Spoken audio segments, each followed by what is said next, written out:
Coach ma'am ने diet chart दिया है। नसीम, हाँ ये लो। बेवकूफ लड़की, अब जाके बहनों को खिलाएगी। कुछ सुना आपने? कॉलेज ने जो इसका नाम भेजा था ना कैंप के लिए, सिलेक्ट हो गई है। क्या हुआ, आप इतने खामोश क्यों हैं?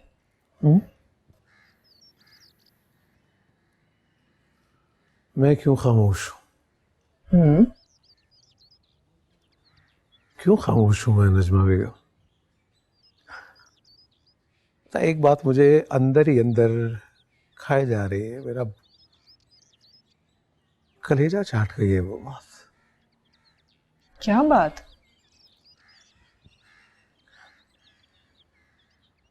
तुम्हें क्या लगता है कि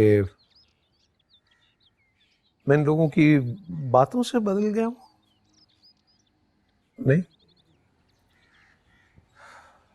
ये बातों से नहीं बदला हूं। अम्मा मरहुमा कहा करती थी कि छठी के बिगड़े भी भला कहीं संवरते हैं। हाँ, हैरत तो मुझे भी हुई थी, पर फिर मैंने यही सोचा कि ऊपर वाले की जात बड़ी बेनियाज है, दिलों को बदल सकती है। यहाँ भी कोई मुआवजा ही हुआ होगा। मुआवजा तो हुआ, मगर हुआ कैसे? उस रात इन लोगों के जाने के बाद जब तुम लोग इस कमरे में छुप गए थे तो मैं घर से बाहर निकला था। और मैं घर से बाहर इसलिए निकला था कि नईम शेरवानी से कहूं कि मुझे अपनी गाड़ी से पेट्रोल निकाल के दे दे। मैं उस पेट्रोल से तुम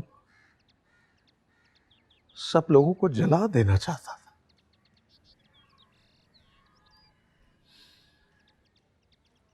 लेकिन खुदा को कुछ और ही मंजूर था। जरा गौर फरमाइए सब, छोटी वाली हूबहू अपने काजी साहब की छोटी लड़की लग रही है ना? लेकिन शेरवानी साहब, बड़ी वाली की तो बात ही कुछ और है। अरे बड़ी वाली तो अब है ही हमारे मोहल्ले में। ऐसी बदनामी करूंगा कि सारी जिंदगी यहीं बैठी रहेगी। मामू का स्कूटर किसका? भांजे का।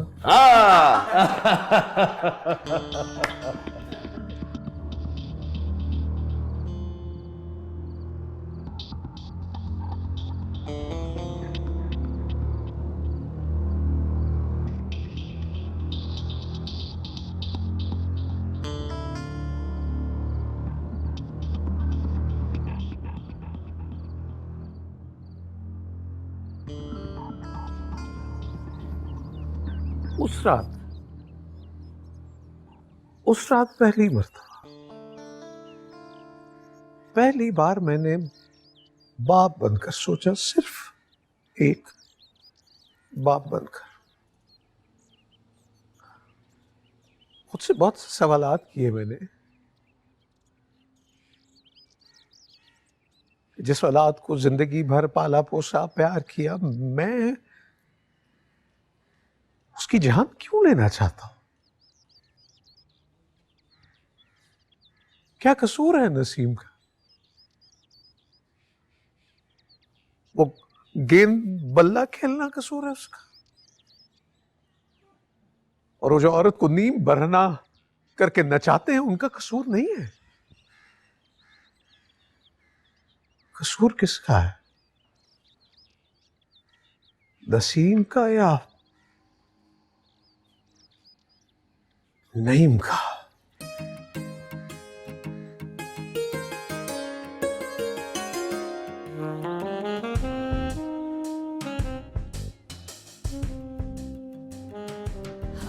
वो रात हमारी जिंदगियों में रोशनी लेके आई। अप्पू ने जो मास्क उम्र भर खुद पे चढ़ाए रखा, जैसे हमारे अज़्म और सच्चाई के आगे पिघल सा गया। अप्पू डट के हमारे साथ खड़े हो गए। नईम शेरवानी क्या कर सकते थे? उनका सामान उन्हें कड़ों समेत वापस कर दिया गया। मुझे कॉलेज में दाखिला दिलाया और मैं नेशनल अंडर 19 टीम में सिलेक्ट हुई। कोच मैम ने ठीक ही कहा था, once a captain always a captain. Appu को समझ आ गया कि इज्जत असल में है क्या। मेरे दौड़ने और उछल कूदने से किसी की इज्जत पे आंच नहीं आती। ये बात शायद अब्बू को कोई ना समझा सका, वो खुद ही समझे, और तब समझे जब नई शेरवानी में छुपा भेड़िया नजर आया, जिसे फक्त ताज़ा गोश्त चाहिए, और इसके लिए वो किसी भी घर पे घात लगा सकता था। बेहयाई मेरे जिस्म में नहीं, उसकी आंख में थी।